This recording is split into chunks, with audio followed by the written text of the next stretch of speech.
இறுதியில் என் விமானம் ஏறுவதற்கான நேரம் வந்ததும் மனசில் உற்சாகமும் சின்ன பயமும் சேர்ந்த உணர்ச்சி.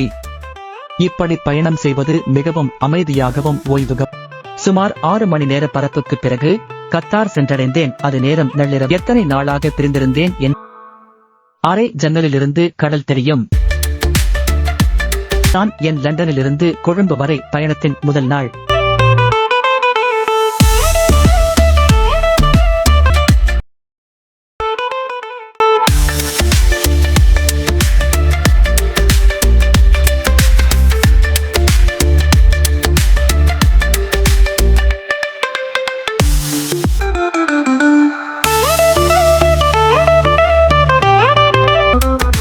எல்லோருக்கும் வணக்கம்.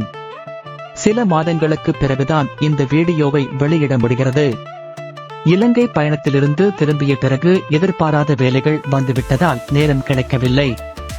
அதனால் என் அன்பு பார்வையாளர்களிடம் மன்னிப்பு கேட்கிறேன். ஆனால் இன்று அந்த அழகான நினைவுகளை உங்களுடன் பகிர்ந்து கொள்ளும் சந்தோஷம் அளவில்லாமல் இருக்கிறது. காலை நேரம் லண்டன் கேட்விக் விமான நிலையத்திற்கு போய் சேர்ந்தேன். செக் இன் முடிச்சுட்டு இமிகிரேஷன் சோதனை முடித்துவிட்டு நேராக பிரீமியம் லான்ச் சென்றேன்.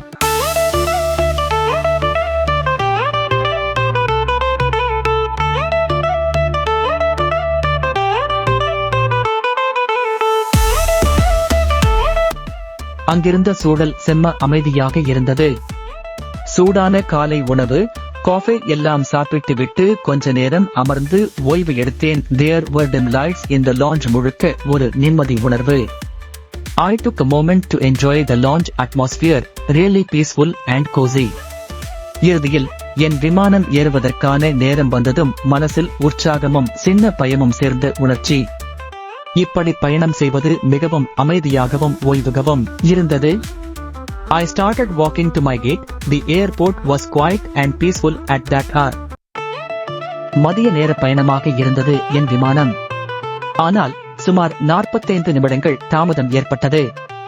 அந்த நேரத்தில் வானம் மிகவும் தெளிவாக இருந்தது. முழுவதும் நீலமாக திகழ்ந்தது. இறுதியாக விமானம் மெதுவாக இயக்கம் தொடங்கி ரன்வே நோக்கி நகர ஆரம்பித்தது. டாக்ஸி வழியாக செல்லும் போது பிற விமானங்கள் தரையிறங்குவதையும் புறப்படுவதையும் பார்த்தேன். அந்த காட்சி ஒரு தனி அனுபவம். மனசு முழுவதும் பயண உணர்ச்சியால் நிரம்பியது. கீழே மினுங்கும் கத்தார் விளக்குகள். ஆஹா! சுமார் 6 மணி நேர பறப்புக்கு பிறகு கத்தார் சென்றடைந்தேன். அது நேரம் நள்ளிரவு. தோஹா விமான நிலையம் ஒளிரும் அழகில் மிளிர்ந்தது. டியூட்டி ஃப்ரீ பகுதி அப்படியே ஒரு மின் விளக்குகள் மழை. சாக்லேட், பர்ஃபியூம், கடிகாரம், பிராண்டட் பொருட்கள் எது வேண்டுமானாலும் கிடைக்கும். நள்ளிரவு ஆனாலும் அங்கிருந்த உணவகம் மக்கள் நிறைந்திருந்தது. உணவக பகுதி ஃபுட் கோர்ட்ல ரொம்ப வகையான உணவுகள், இந்தியா, இலங்கை, அரபு, ஐரோப்பிய உணவுகள் எல்லாம் ஒரே இடத்தில்.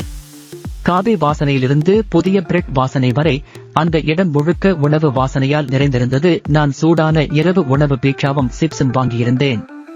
கத்தார் நாட்டின் ஹமத் சர்வதேச விமான நிலையம் உலகின் மிக அழகானவும் நவீனமானவும் அமைப்புகளில் ஒன்று. அந்த சூழல் நம்மை ஒரு வேறு உலகத்துக்கே அழைத்துச் செல்லும் மாதிரி இருக்கும்.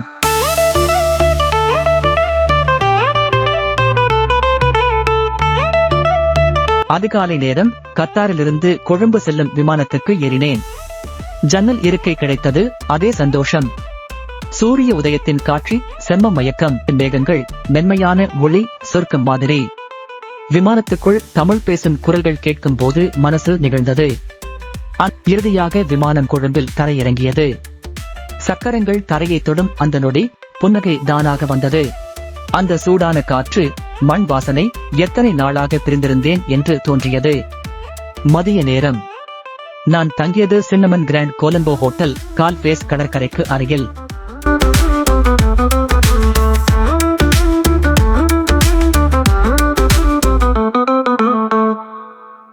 அரை ஜன்னலிலிருந்து கடல் தெரியும். ஒரு நல்ல குளியல், ஒரு தேநீர், அதுவே சொர்க்கம். மாலை நேரத்தில் ஹோட்டலில் சுவையான இரவு உணவு. இலங்கை ஸ்டைல் இருந்தாலும் வெளிநாட்டு சுவை கலந்திருந்தது.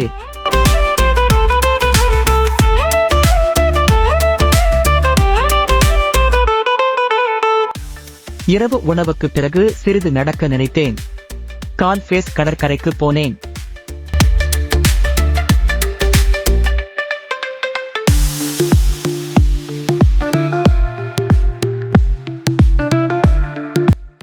அது நள்ளிரவு, ஆனாலும் அங்குள்ள உணர்ச்சி அற்புதம்.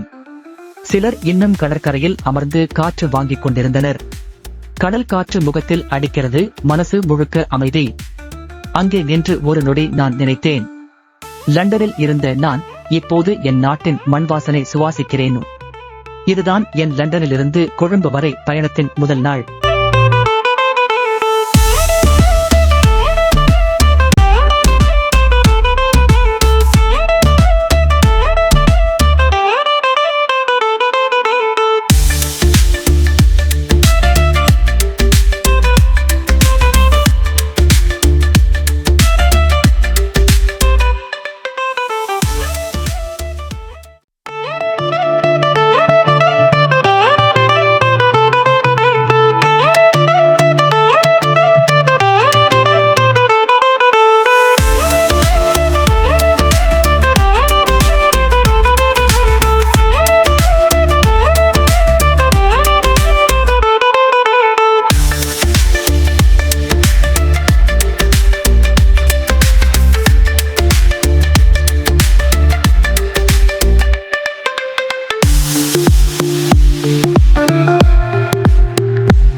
குடும்பம், இதை எதுவும் மிஞ்ச முடியாது. இந்த வீடியோ பிடித்திருந்தால் லைக் பண்ணுங்க, சப்ஸ்கிரைப் பண்ணுங்க, கருத்துக்களை கமெண்ட்ஸ்ல சொல்லுங்க. அடுத்த vlog வீடியோவில் சந்திப்போம். அதுவரை சந்தோஷமாக இருங்க. நன்றி.